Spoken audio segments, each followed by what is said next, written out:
කාන්තා ඔබේ විවිධත්වය සමරන්න. ඊවා රෙගියුලර් විංස් මෘදු සුව පහසුව සහිත කපුමතු පිට නිසාම සුවිශේෂයි. ඊවා ඩ්‍රයිටෙක්ස් විංස් ඩ්‍රයිනෙට් ලේයරය මගින් ඔබට වියලි සුව පහසුවක්. ඔබේම කැමැත්තට තෝරාගන්න. ඊවා දශකයෙන් දශකයට විශ්වාසයෙන් පෙරමුණේ.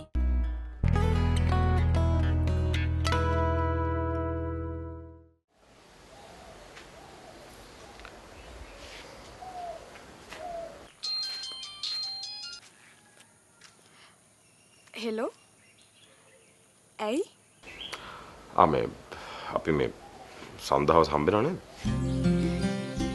ඇයිවා කිව්වේ හම්බ වෙනවා කියලා? මතක නැද්ද? කිව්වා තමයි. හිතුවද එක දවසට මට ඒක අමතක වෙලා කියලා? නෑ මේ මටත් ඔයත් එක්ක පොඩ්ඩක් කතා කරන්න ඕන නෑ ඒකයි. ඒ මොකද? නිකන් මම මේ කතා කරන කොට කරදරයක්ද? කවුද එහෙම කිව්වේ? වීකෙන්ඩ් එකේ වත් ගෙදරද? ඔව් තනියම ගෙදරටලා ඉන්නවා. මං එනකොට අම්මට කියලා මොනවද හදාගෙන එන්න ඕනේ? කැමති දෙයක් තියෙනවා නම් කියන්න. මෙහි ඉන්න කාලේ කාපු දේවල් එහෙම? මොකෝත් එපා. ඔය එන්නකෝ. ඒ ඇති. මම මේ බලාගෙන ඉන්නේ අම්මා ඔයා ගැන මට කියයි කියලා. තාම නම් කිව්වේ නෑ හැබැයි ඔයා මෙහි ආවා කියලා. කියන එකක් නෑ. තාත්තා කියන්නද කියන්න එපා කියලා. මං ඔයාලට පස්සේ කතා කරන්න. බිබි මටත් දෙන්නකෝ අනුරාධය නේද? කට කාටවත් කියන්න එපා හොඳද? මට යාව කොළඹදී හම්බුණා. එයා මෙහෙත් ආවා. තාත්තා කිව්වා අක්කට කියන්න එපයි කියලා. මන් දන්නවා. මේ මට යාව හම්බුණා කියලා කාටවත් කියන්න එපා. අඩුම ගානේ අම්මටවත් එපා. ප්‍රොමිස්? ප්‍රොමිස්. හැබැයි මටත් එක වැඩක් කරන්න ඕනේ. අපි ඉස්කෝලේ ක්‍රිකට් ටීම් එකෙන් මාව තෝරගෙන. තාත්තා මට යන්න දෙන්නේ නැහැ. අක්කා කිව්වොත් තාත්තා මට යන්න දෙයි කියලා බලනවද? හා මං කියලා බලන්න.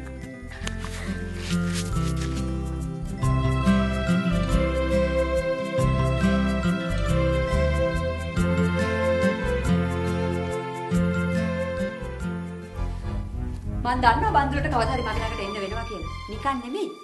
ධන ගහගෙන. විජයදස ගිහිල්ලා කියන්න පණිවිඩකාරයෝ යන්න එපා කියලා. යන්න. මටත් ටිකක් කතා කරන්න දෙන්න මැඩම්. ඔය කියන්න හදන දේ මම දන්නවා. බන්දුල මට කියන්න කියලා කිව්ව දේත් මම දන්නවා. නෑ. බන්දුල සර් මට කිසිම දෙයක් කියන්න කිව්වේ නෑ. මේක මගේ තනි මතයට ආපු ගමනක්. එයාට එන්න ලැජ්ජ ඇති නේද? පණිවිඩේ වන්නේ. නෑ. බන්දුල සර්ට කිසිම උමනාවක් නෑ මැඩම් එක කතා කරන්න. ඒත් අවුරුදු ගාණක් මේ පවුලත් එක්ක ළඟින් හිටපු කෙනෙක් හැටියට මට හිතුණා මැඩම් එක ටිකක් කතා කරන්න ඕන කියලා. හොඳයි. මං හිතනක් විජයදාස් කියන්නේ ඇත්ත කියලා. මොනවද දැන් විජයදාස්ට කියන්න තියෙන්නේ? මැඩම් මේ කරන දේවල් නවත්තන්න. ඒකෙන් නරකක් වෙන්නේ මැඩම්ටමයි. ඔය ටික තමයි කියන්නේ කියලා මං දැනගෙන හිටියා. මම මේ කියන්නේ මැඩම් ගැන හිතලා. මං ගැන හිතලා? බොහෝම ලස්සනට විජයදාස් උගන්වලා තියෙනවා. මැඩම් මම සර්ව කැමති කරගන්නම් මැඩම්ට සාධාරණ ගාණක් ගෙවන්න. මට ඒක කරන්න පුළුවන්. එතකොට දෙන්නට නීතියෙන් වෙන් වෙන්න පුළුවන්. ඊට පස්සේ මැඩම්ට පුළුවන් අලුත් ජීවිතයක් පටන් ගන්න. ඒකද දැන් වෙනකොට බන්දුලගේ සොලියුෂන් එක? නෑ මැඩම්. මාව විශ්වාස කරන්න. මං කැමති සර්ුයි මැඩමුයි දෙන්නම හොඳින් ජීවත් වෙනවා දකින්න. ඒ වගේම මං කැමති නෑ දෙන්නගෙන් එක්කෙනෙක්ගේවත් ජීවිතේ නැති වෙනවා දකින්න. නැති වෙන්නේ යාගේ ජීවිතේ.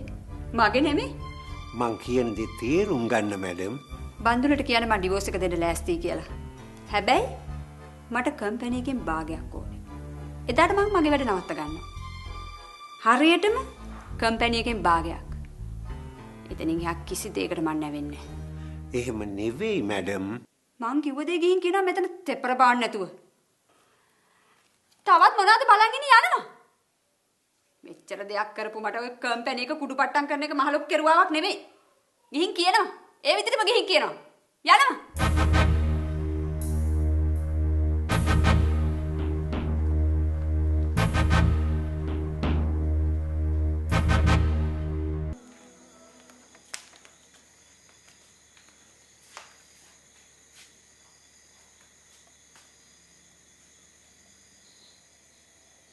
ඇයි මොකද මේ අක්ක පස්සෙන් වැටලා පොතක් එහෙම බලා ගන්න නැද්ද තාත්තේ අක්කට මොනවද කියන්න තියනවලු අක්කේ කියන්න මොකද්ද තාත්තේ ඇයි මල්ලිට ක්‍රිකට් ටීම් එකට සෙල්ලම් කරන්න එපා කිව්වේ? ඌවට ගියාම ඉගෙනීම අතපසු වෙන ඉඳා. මල්ලි ක්‍රිකට් වලට දක්ෂයි. ඒකනේ ටීම් එකට සිලෙක්ට් වෙලා තියෙන්නේ. අනිත් එක ඉතින් දක්ෂ දෙයින් ඉස්සරහට ගියාම හොඳයිනේ.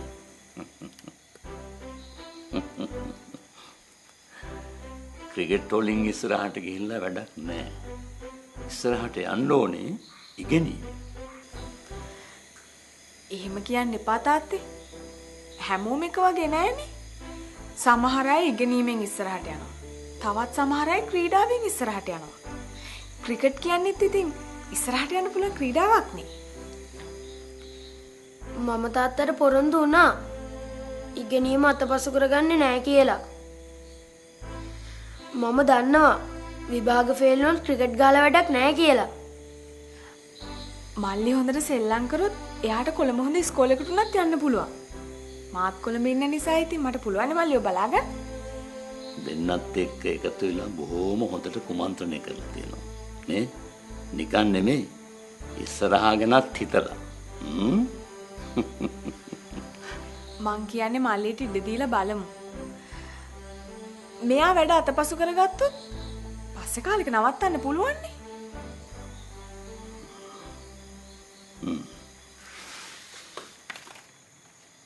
හොඳයි. එහෙමනම් ක්‍රිකට් ටීම් එකට යන්න. හැබැයි වාර විභාගයට හොඳට ලකුණු ගත්තේ නැත්නම් නවතිනවා කියලා පොරොන්දු වෙන්න ඕනේ. ඔන්න මල්ලි. ඔයාගේ අතේ තමයි වැඩේ තියෙන්නේ. හරි හරි. මම හොඳට පාඩම් කරන්න. වෙනදට වැඩිය ලකුණුත් ගන්න.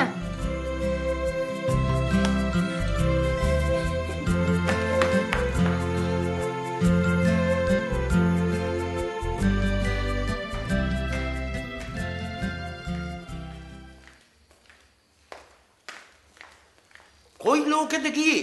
මම කෝල් කෙරුවා. ඇයි කතා කරේ නැත්තේ? මං ගියා මානෙල් මැඩම් හම්බෙන්න. මොන එකටද? මට හිතුණා ගිහින් කතා කරන්න ඕන කියලා. මේක මට අයිති නැති වැඩක් තමා.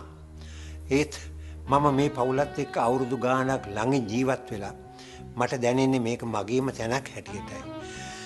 ඉතින් මොනවද ගිහින් කිව්වේ?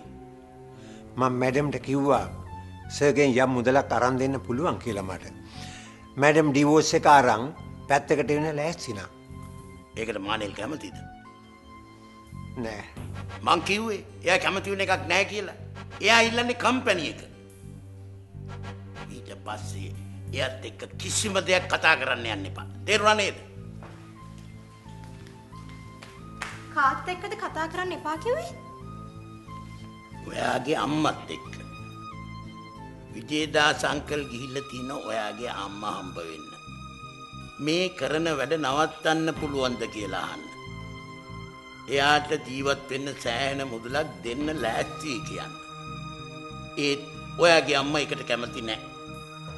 නැත්මි ඔයාගේ අම්මා ඉල්ලන්නේ මස් රාත්තලම නම් මට සිද්ධ වෙනවා හිස් අතින්ම එයාව පැත්තකට කරන්න. එයා එහෙම කරන්නේ එයාගේ අතේ වරද්ද තියාගෙන කියන එක එයාට අමතක වෙලා. ඒක එයාට මතක් කරලා දෙන්න. නැත්තම් ප්‍රතිඵලය බොහෝම දරුණු වෙන්න පුළුවන්. හිතනවට වඩා දරුණු වෙන්න පුළුවන්.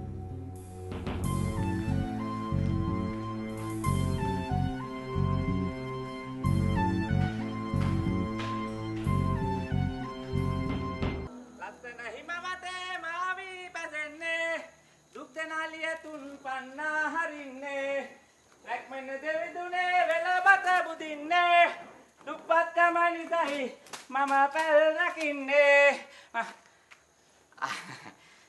කොළඹ දීදී කටරලා කවියක්වත් කියන්න බෑනේ ඕන්න සම්දර කතා කරපුවා එහා ගෙදරින් අහනවා ටෙලිෆෝන් කෝල් එකක් දීලා බෑ මේ ඔය ගෙදර කරදරයක්ද එහෙම කියනවා ඒ දීදී කටාරින් ඉන්න වෙන්නේ දෙපාරක් හිතලා තමයි ඒකයි කවියක් කියන්න හිතුවේ. ඉතින් බින්දුවට පුළුවන් මෙහාට වෙලා ඉන්න. එතකොට ඉතින් කවි සින්දු කියගෙන ඉන්න බැරි? කප්පෝ. හොඳට හිටි. ඒ වුණාම කවුද අර බේබිලාට ඔන්චිලි බැඳලා දෙන්නේ? අනිත් එක මේ කවි සින්දු කියන්නේ කවුද? නැටු නටලා පෙන්නන්නේ. කවුද? ඇයි දැන් මේරෑ මෙහි ආවේ? හෙට උදේම කොළඹ යන්න තියෙනවා ලොකු ඉස්කෝලේ මහත්තයා. ඉතින් මෙහෙ හිටියාම උදේම නැගිටලා ඈස්සෙලා යන්න පුළුවන්. ගමේ ආව දවසේවත් අම්මා එක්ක ඉන්න එපෑ. හෙට උදේට එන්න තිබ්බනේ. ආපෝ උන්දට මන් නැහැ කියලා ගානක් නැහැ. මන් නොහිටට කමක් නැහැ කියන්නේ. ලේපිච්චෙන්නේ නැතලු. ඔව් ඔව් ඒකටත් එක්ක ඉතින් අපේනේ ලේපිච්චෙන්නේ. ආපෝ මෙයා මං එහෙ ඉන්න එක මෙයා නිකන් ඇහැට කටුවනේ නෝගේ. මොන වෙලාවද මට? එහෙමනම් බින්දු ඒ බේබිලා ඇවිත් ගියාට පස්සේ ගමේ එන්න බලන්න. හැමදාම මේ කොළඹින්ලා හරියන්නේ නැහැ නේ. මිසිස් ඩැනියල්ස් කොච්චර බලාගෙන හිටියත් එයාගේ පුතාලා එයාව බලන්නේ නෑලු තාත්තේ. මොකද නැත්තේ? ඒ පළාතේ අයිස් වැටෙන්න පටන් ගත්තා මේ උදේ මේ එනවලු. මට නෝල කිව්වනේ. අනේ මේ පිස්සුද? හැම අවුරුද්දෙම මේ කාලේ මිසිස් ඩැනියල්ස් පුතාලා එනකන් ඉන්නවලු. ඒත් අන්තිමේදී යාලා කතා කරලා කිනවලු වෙන වෙන රටවල් වල ඇවිදින්න ගියා කියලා. මට හේමන්ති කිව්වනේ. එයා ඉතින් කෑම බීම හදාගෙන එහෙම බලාගෙන ඉන්නවලු. අනේ පව්. මොන තරම් ආසයද දරුමුණු පුරව බලන්න. මටත් හිතෙනවා මිසස් ඩැනියල්ස්ට වෙච්ච දේ අපිටත් ඉක්මනට වෙයි කියලා. දැන් අර්ජුන ක්‍රිකට් ගහලා ලොකු ඉස්කෝලේකට යනවා කොළඹ. අපිටත් ඒ දෙන්නම නැතුව යනවා. අපිටත් වෙන්නේ බලාගෙන ඉන්න තමයි. එහෙම දෙයක් වෙන්නේ නැහැ තාත්තේ. ඔය කියන්නේ කොළඹ පිටරට තරම් දුර නෑ කියලාද? මෙතන තියෙන්නේ දුර පිළිබඳ ප්‍රශ්නයක් නෙමෙයි. මට තේරෙනවා තාත්තා කියන දේ. මමවත් මල්ලිවත් අම්මගෙනුයි තාත්තගෙනුයි ඈත් වෙන්නේ නැහැ. එහෙම ඈත් වෙන දෙයක් සිද්ධ කරන්නෙත් නැහැ.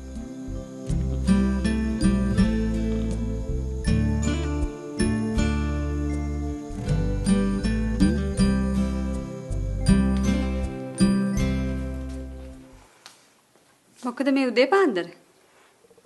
අම්මි පුළුවන් තරම් ඉක්මනින් ලංකාවෙන් යන්න ඕනේ. මේ හැම දෙයකටම තියෙන එකම විසඳුම මේක තමයි. ඉක්මනින් ලෑස්ති වෙන්න. මොකද මේ? හේ තාත්තිකවද මම මරලා දානවා කියලා? එහෙම දෙයක් කිව්වේ නැහැ. ඒත් මට හිතෙනවා අම්මි තවත් ලංකාවේ ඉන්න ඕනේ නැහැ කියලා. වාඩි වෙන්න කොනෙත් මේ?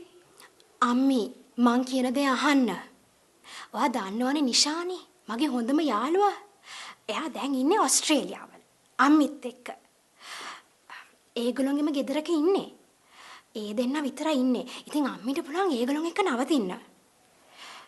මං තාත්තිට කියන්න අම්මිගේ එක්ස්පෙන්සස් ටික දෙන්න කියලා. තාත්ති ඒක කරයි. අම්මි එහාට වෙලා ඉන්න. මම මගේ ඩිග්‍රී එක කම්ප්ලීට් කරලා එන්න. අපි එහාට වෙලා ඉමු. මට පුළුවන් ජොබ් එකක් හොයාගන්න. මං කොහෙවත් යන්නේ නැහැ නෙත් මේ. විකාර කතා කියන්නේ තු ඉන්න. අම්මි මං කියන දේ අහන්න. මම යන්නේ නැහැ. ලංකා ටොනික් කම්පැනි එක ඔයාට අයිති වෙනකම් මං කොහෙවත් යන්නේ නැහැ. ඔය පිස්සුව නවත්ත ගන්න. ප්ලීස්. මට අම්මිව ඕනේ. මට කිසි දෙයක් වෙන්නේ නැහැ. කාටවත් බෑ මට මුකුත් කරන්න. මං ගැන බය වෙන්න එපා. ඇයි තේරුම් ගන්න නැත්තේ? තාත්තට බෑ මට මුකුත් කරන්න. මම දන්නවා. අම්මි අනුරාධා අයියාගේ අම්මගේ මරණයට සම්බන්ධයි කියලා. ඒක නැහැ කියලා අම්මිට කියන්න බෑ. අම්මි අර මාමා කියලා කතා කරන මිනිස්සයා එයා තමයි මේ සේරම කරේ.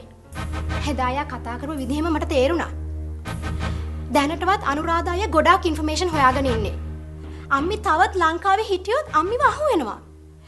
අම්මි තාත්තිගෙන් බේරුණත් මේ කේස් එකෙන් නම් බේරෙන්න හම්බෙන්නේ නැහැ. ඒක තේරුම් ගන්න. මම මේකට සම්බන්ධ නැහැ. අනුරාධාව හොඳටම බය කරලා. එයාට බෑ මට ඇඟිල්ල දික් කරන්න. එයාට සාක්ෂි නැහැ. ඔයා නිකන් මේවට කලබල වෙන්න එපා. ඔයා වාගේ වැඩක් බලාගන්න නෙත්මි. ඇයි අම්මිට මං කියන දේ අහන්න බැරි? ඔයා නොදන්න හුඟක් දේවල් මන් දන්න හින්දා. ඔයාට වඩා හුඟක් මට දොර පේන හින්දා. මම පටන් ගත්ත සටනේ දිනුම් කණු පෙනි තියෙන්නේ. මං කැමති නෑ ආපහු හැරෙන්න.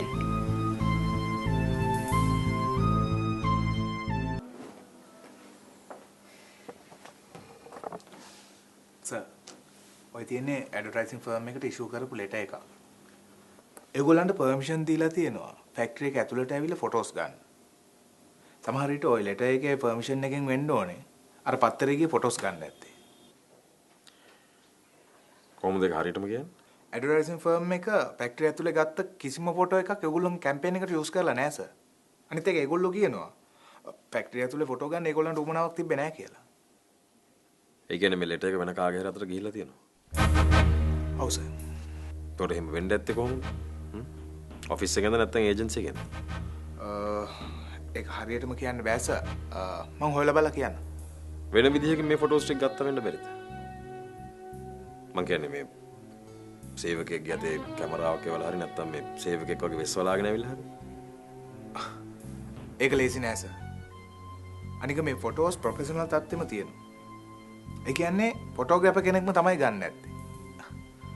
එහෙම කෙනෙක්ට ලේසියෙන් ෆැක්ටරි එක ඇතුළට යන්නත් බෑ සර්. ඒ කියන්නේ මේක වෙලා තියෙන පර්මිෂන් නැතුව. ඔව් සර්.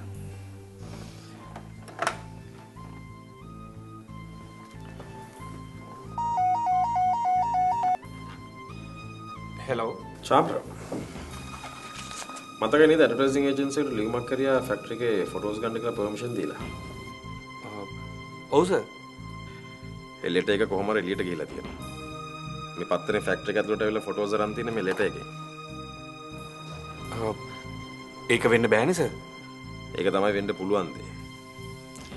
චාමර් හොයන්න ඕනේ මේක එළියට ගිහිලා තියෙන ඇඩ්වර්ටයිසිං ඒජන්සි එකට කියලා. මොකද ඔයාට මේගොල්ලෝ එක කන්ටැක්ට්ස් තියෙන්නේ. ඒක එහෙමනම් වෙලා තියෙන්නේ වහාම ඒජන්සි එක මාරු කරලා. තේරුණාද?